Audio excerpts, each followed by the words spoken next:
My older brother, Rick, was a massive bully throughout my life, and living with him was often a painful and difficult experience. To be completely honest, Rick has ADHD.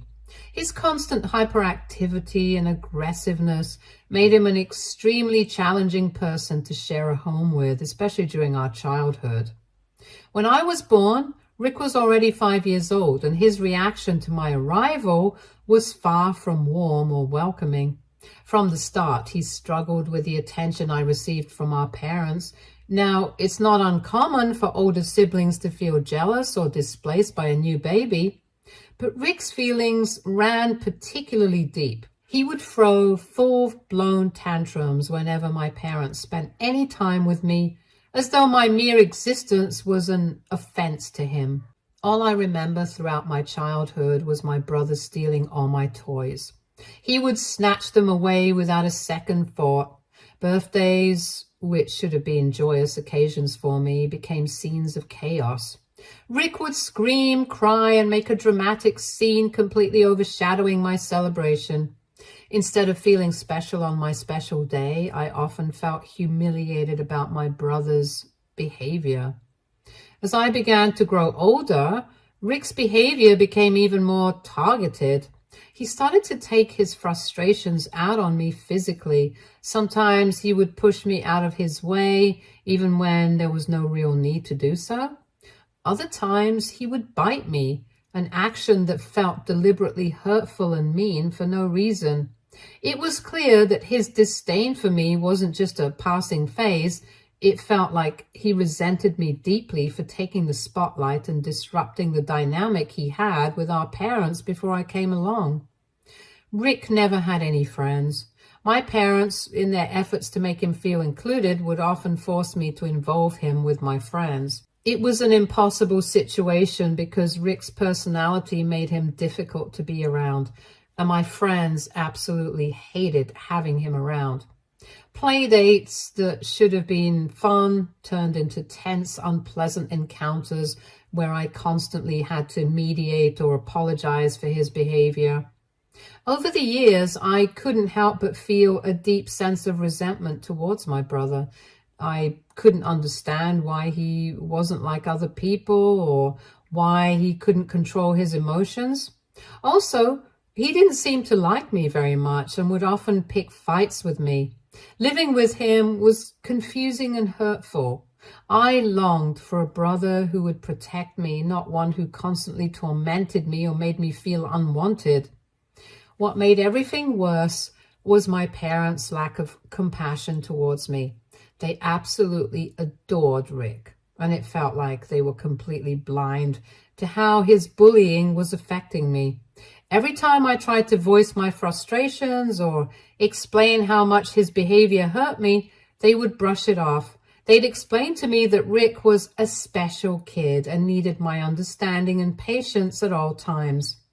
Even though I was younger than him, I was the one expected to accommodate his needs and moods, even when it came at the expense of my own happiness. I remember when I turned 13, I desperately wanted to go to Disneyland for my birthday. Just me and my parents. I had dreamed of it for so long, imagining a magical trip where for once I could be the center of attention without Rick's overshadowing presence. I spent days begging my parents, trying to convince them to make it a special trip just for the three of us. After a lot of pleading and negotiating, they finally agreed. The plan was set. Rick would stay with our grandparents for 3 days, and I'd finally have my moment. But when Rick found out, he threw a massive fit, crying inconsolably for hours, yelling, throwing things, and even getting in my face, screaming threats like he would kill me for trying to take our parents away from him. Honestly, it was terrifying and overwhelming to see his anger directed at me with such intensity. My parents, instead of standing up for me, began pleading with me to let Rick come along with us. They tried to reason with me, saying it was the only way to calm him down. I resisted at first, knowing deep down that if he came, the trip I had dreamed of would be ruined. But with Rick raging uncontrollably and my parents desperate, I felt I had no choice but to give in. Once again, his behavior dictated the outcome, and I was left to accommodate him. As I feared, bringing Rick turned the trip into another disaster. From the moment we arrived at Disneyland, he refused to enjoy anything like other normal kids. He wouldn't sit on any of the rides and was glued to my mother's side the entire time. He constantly complained about feeling overwhelmed by the crowds and how much he hated everything. His screams and cries quickly became the focus of everyone's attention, drowning out the excitement I had been holding on to for weeks. Within just 2 hours, Rick was pleading with my parents to take us back to the hotel, completely unraveling what should have been a magical day. In the end, my parents had to split up to make the situation somewhat manageable. My mother drove Rick back to the hotel while my father stayed with me so I could at least try to salvage what was left of the day. While I appreciated my dad's effort, the entire experience felt ruined. Instead of the joyful and carefree celebration I had imagined, my birthday was once again marked by Rick's needs and tantrums taking precedence. I know my parents truly did their best with the cards they were dealt with, but it was painfully obvious that my brother's needs and priorities always came before mine. Rick demanded their attention 24/7, and no matter what I did, I was always an afterthought. While they believed they were doing what was right to help Rick, it often left me feeling invisible, like my needs and feelings didn't matter compared to his. By the time I turned 17, I had reached my breaking point with my brother's constant bullying and my parents' constant ignorance. I started dreaming of freedom, of finally living a life where I wasn't overshadowed by my brother's needs or my parents' expectations. I began applying to colleges, deliberately focusing on ones far away from home. When my parents found out about my plans, they were furious. They didn't understand or perhaps refused to see why I felt the need to leave. They urged and practically begged me to stay in our hometown. They argued that Rick needed me, that I was his sibling and had a responsibility to be there for him. I argued that I did not care about Rick and that I would continue applying to faraway colleges no matter what they felt. This is when my parents revealed that the real reason they wanted me to stay was because of their plan. After their retirement, they intended to travel and enjoy their lives while they expected me to take over 100% responsibility for Rick. They told me how they had been sacrificing their life for years, so it would eventually be my time to step up.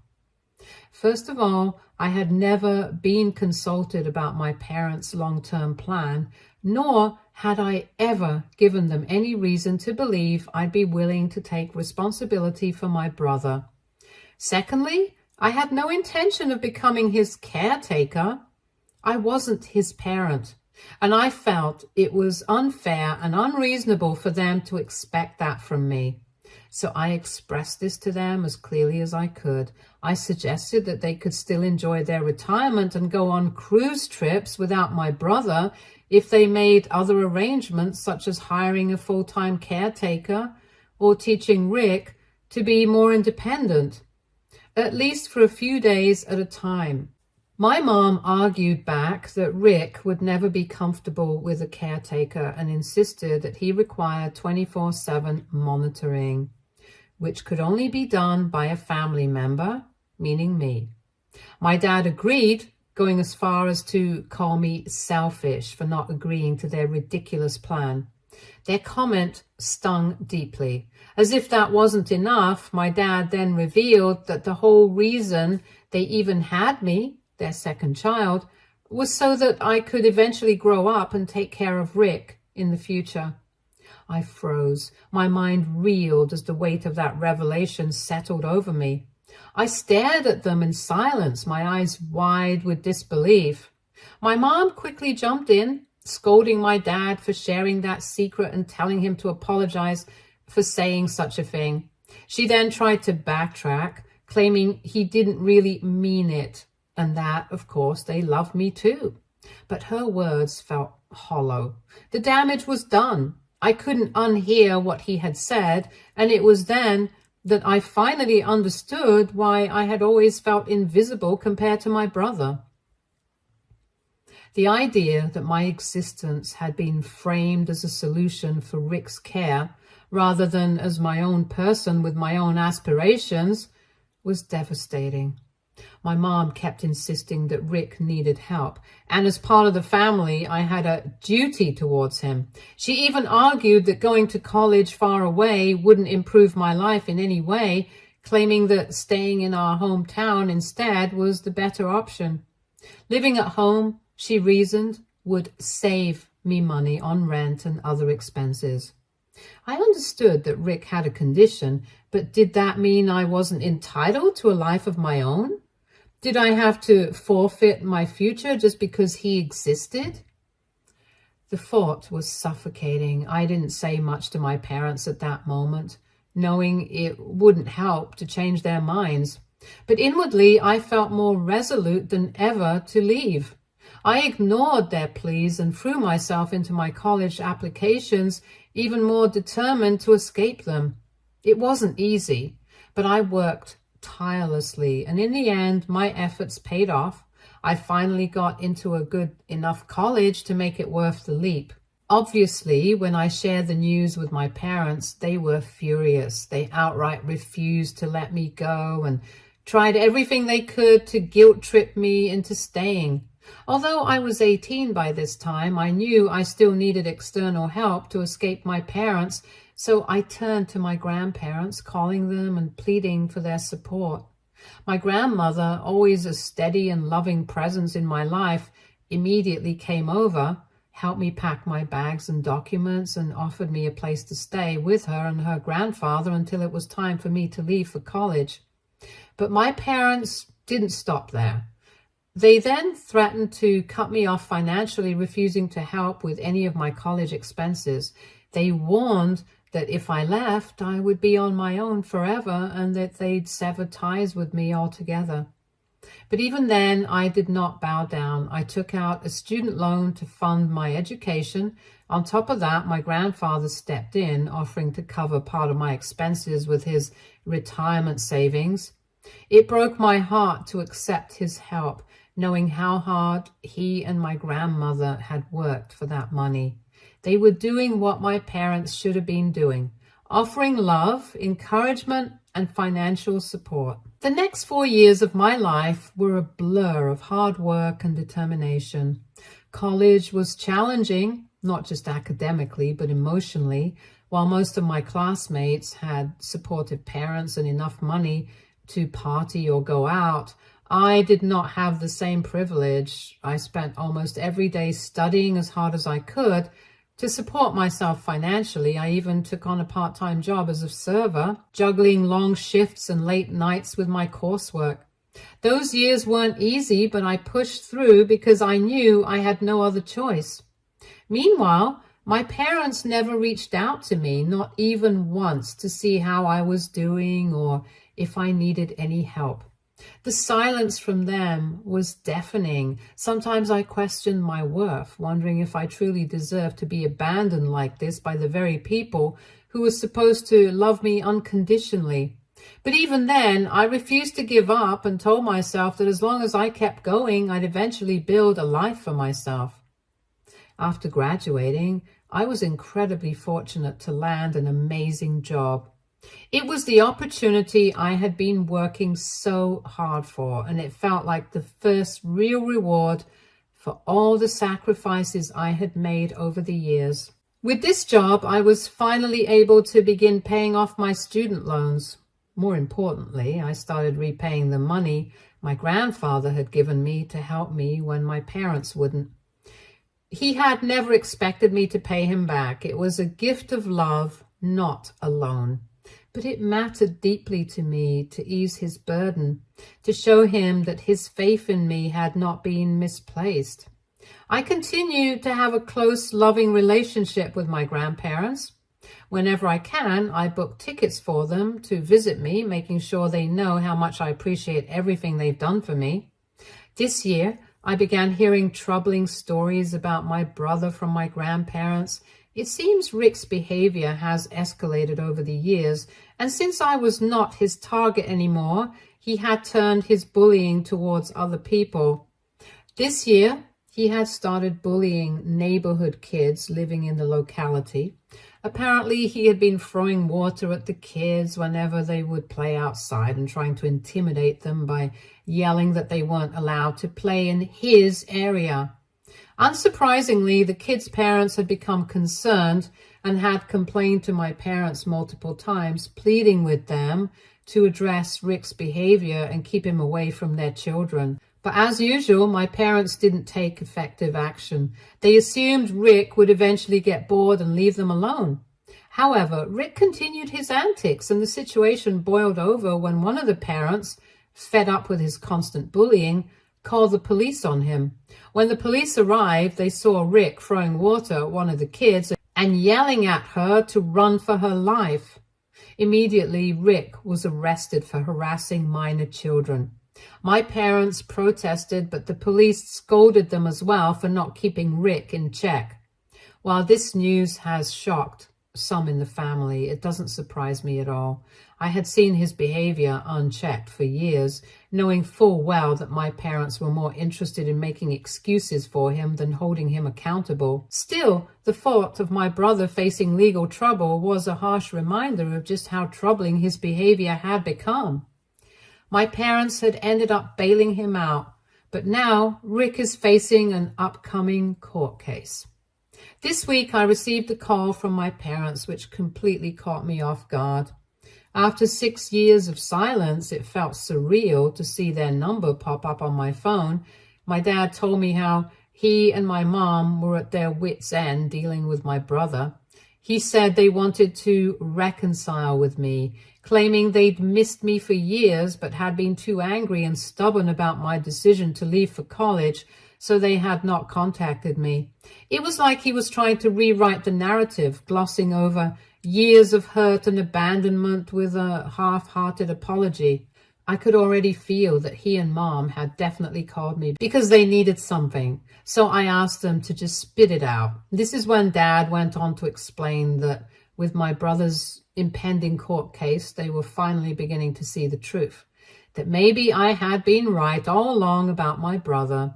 My dad admitted, albeit reluctantly, that my brother was in fact a bully. He had become worse over the years since I was gone and had been getting into more and more trouble. Dad told me how him and Mom had talked and now they felt sorry for everything I had gone through and admitted that they should have listened to me more. He told me that they were now finally willing to send Rick to therapy so he could get the help he clearly needed. Hearing those words from him felt almost surreal, especially when I had spent so much of my childhood begging him and Mom to take action against my brother, only to be dismissed or told to understand Rick's behavior. Dad continued to say they wanted to meet with me and apologize in person if I was willing to listen. This is when I told my dad as calmly as I could that while I was glad to see them finally give my brother the help he needed, the truth was I just didn't care anymore. Too much time had passed without them even bothering to contact me, and over the years I had come to terms with their absence and built a life that no longer included them. I wasn't willing to ever reconcile with them now. My dad then tried to push back, urging me to reconsider. AITA, if I don't reconcile with my family, especially after the way they have treated me for years? Update 1. To clarify a few things, because I can't reply to everyone in the comments. For anyone asking, no, my brother was never bullied. He went to a special school designed for kids with needs like his, and it was a very small, well-monitored environment. The school only allowed a handful of special needs students, and they were kept watch on at all times throughout the day. His teachers were great and took excellent care of him, and my parents were always involved in his life. checking in on him regularly. There's no way my brother was somehow bullied at school and that is why he took out his anger on me. The truth is, his problems were never about external factors. They were about how he was allowed to behave at home. He was mean to me constantly and my parents let him get away with it.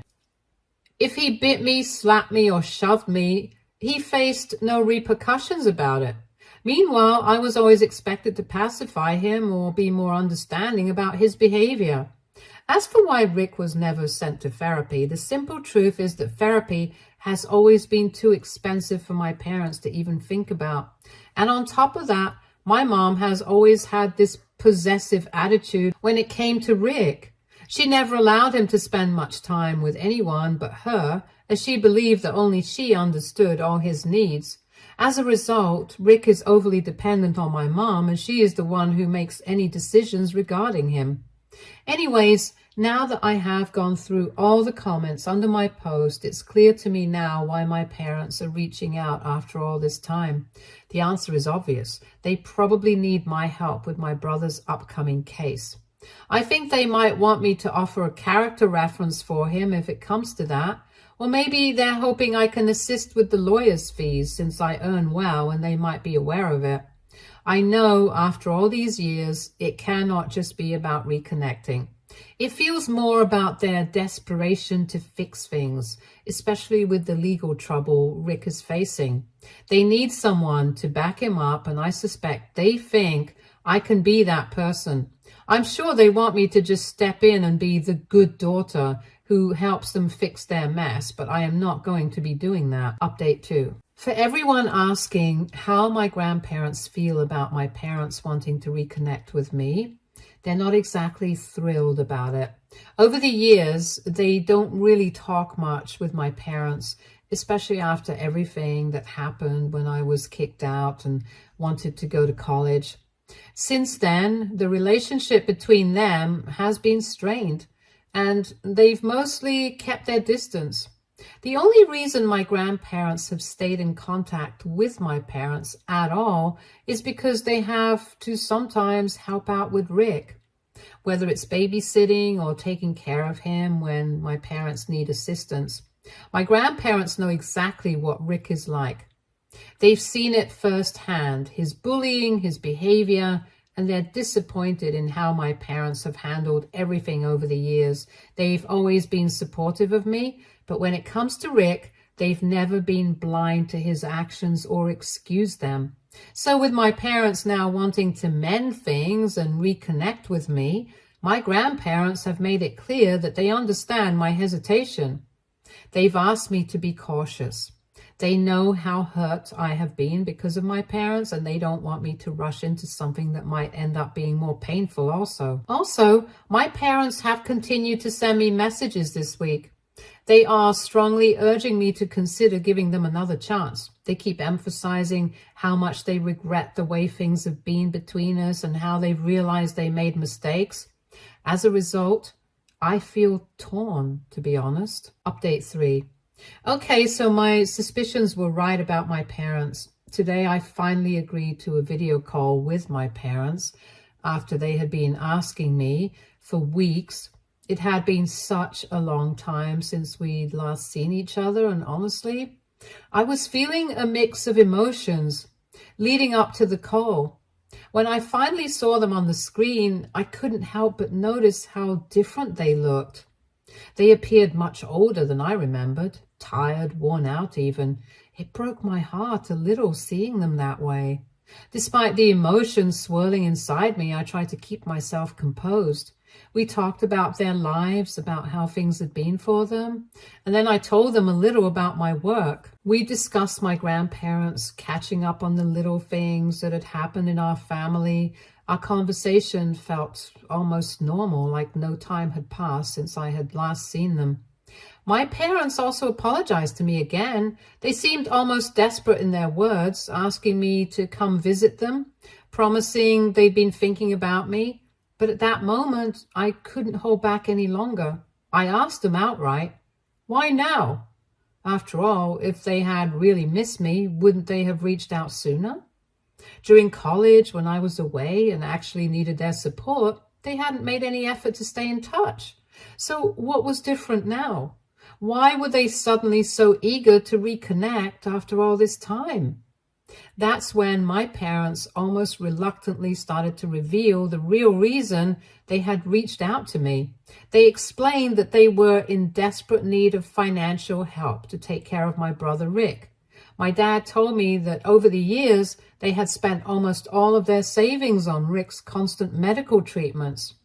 The costs had drained them, and now with his legal case pending and the potential therapy he would need for his behavioral issues, the financial burden was becoming overwhelming. My dad finally asked me almost pleadingly if I could perhaps start sending them some money every month since I was doing so well in life. My mom quickly chimed in, making it clear that the money would only be used for Rick, nothing else. I shook my head in response, feeling a knot tighten in my stomach. I asked him, voice trembling with frustration, "Do you seriously think I would just send you my hard-earned money to spend on Rick?" I was struggling to hold back my anger. "No matter how much you need it, how could I possibly help you with him? He's the one who bullied me all those years. He's the one who made my life hell. He's the one who ruined every single birthday celebration I ever had." My voice cracked as I continued. "He's the one who never once showed any sympathy or care for me. So why would I help him now?" The history between me and Rick was so painful, and now they wanted me to step in and be the financial savior for someone who had treated me with such cruelty. It didn't make sense, and I couldn't let go of the years of hurt. I didn't stop there, though. All my frustration and years of bottled up resentment came rushing out. I pointed out to my parents that they had never protected me from Rick. They had never shown me any real compassion when it came to him. Instead, they just expected me to fall in line, to play along with their narrative and take care of him as if everything he did was just something I had to accept. I was a child and I needed their protection, but they had failed me multiple times. I pointed out that even though Rick has ADHD, it doesn't mean he shouldn't be held accountable for his actions. Now that he's a grown man, I blamed my parents and made it clear that if they had actually gotten him proper help back when he was younger, maybe things would have been different today. Maybe he would have turned out to be a better person, someone capable of understanding the hurt he sometimes causes to other people. But they hadn't. They had let him get away with so much that he ended up getting arrested for harassing young children. Even after this, they were asking me to step in and help him as if I wasn't his first victim. My parents tried to argue back, but I told them that although I appreciated their apology, it didn't mean that I was going to just forgive and forget everything that had happened. Hearing this, my parents backed down. They told me that regardless of whether or not I could help them financially, they still wanted to continue working on our relationship. Mom told me that she wished she and Dad had made different choices back then, but since they couldn't change the past, they wanted to be there for me in any way that they could from now on. On one hand, I appreciated their willingness to move forward, but on the other, I wasn't sure I was ready to let go of all the pain that had been there for so long. I asked them for some time to think. Update 4. Sorry, it's been a month since my last update. My brother has been ordered to attend court-mandated counseling, which I suppose is a step in the right direction. My parents also had to pay a hefty fine because of what Rick did to harass those kids. I honestly thought my brother's punishment would be more severe, but I guess the judge showed some leniency since this was Rick's first official offense. On top of everything, some of the parents of the children involved have taken out a restraining order against my brother. Now, Rick is legally required to stay far, far away from all their kids. If he violates that order, he'll be arrested. Now, coming on to my parents, since that conversation where I refused to offer any financial help to them, they haven't brought it up again. We have continued to talk, but it's only about small, trivial things. I guess they really meant their words and they're just trying to mend their relationship with me.